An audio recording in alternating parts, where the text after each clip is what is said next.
यांच्या मुलाचं नाव काय? मला या दुसरी तिसरीतल्या मुलांकडून अपेक्षित आहे. बघू. हा सांग. शिवाजी महाराज. बर, शिवाजी महाराजांच्या वडिलांचं नाव काय? लहान मुलांनी, 7वीला नाही अपेक्षित. हा सांग. बर, उभं राहा. असू दे, उभं राहा. तू उभं राहा. हा तू सांग. हा तूच सांग. शहाजीराजे. बाळा, संभाजीराजे हे शिवाजी महाराजांच्या मुलाचं नाव आहे.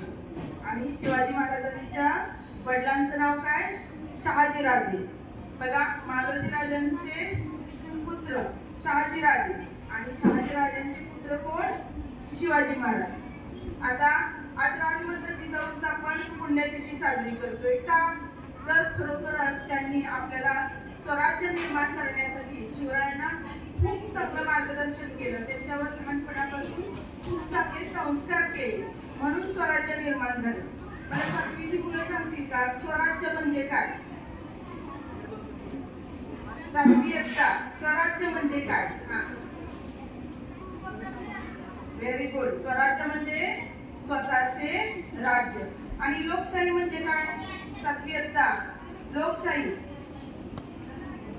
पूर्वीच्या काळी आपल्यावर इतरांची सत्ता होती आणि आपलं स्वतःचं राज्य नव्हतं, म्हणून हे राज्य निर्माण करण्याचं काम कुणी केलं? राजमाता जिजाऊनं शिवरायांच्या मार्फत केलं. आता शहाजीराजे हे कर्नाटकमधील बंगळूरची राजगिरी सांभाळत होते, म्हणजे तिकडचं कामकाज ते पाहत होते. आणि पुण्याचा कारभार जिजामाताला पाहायला सांगितले. पुण्याचा कारभार कुणाला पाहायला सांगितलेला? जिजामातेला. शहाजीराजे बंगळूरला होते. त्यांच्यासोबत त्या काळातले सरसेनापती कोण? 7वी एकदा अष्टप्रधान मंडळातील सरसेनापती कोण?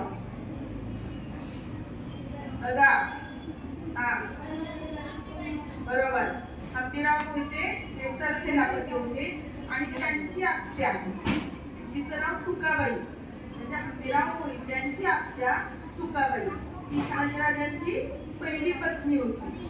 आणि ते आपल्या पहिल्या पत्नीसोबत बंगळूरची राजगिरी सांभाळत होती. आणि इकडं मात्र पुण्यात जिजामातांवर ही जबाबदारी सोपवलेली होती. आता त्या काळातील मी तुम्हाला भाषण वगैरे काय सांगणार नाही, छोटे छोटे 2-3 गोष्टी सांगणार. बघा, शिवाजी महाराज 10 वर्षाचे होते. 10 वर्ष म्हणजे आता आपली किती मुलं असतील?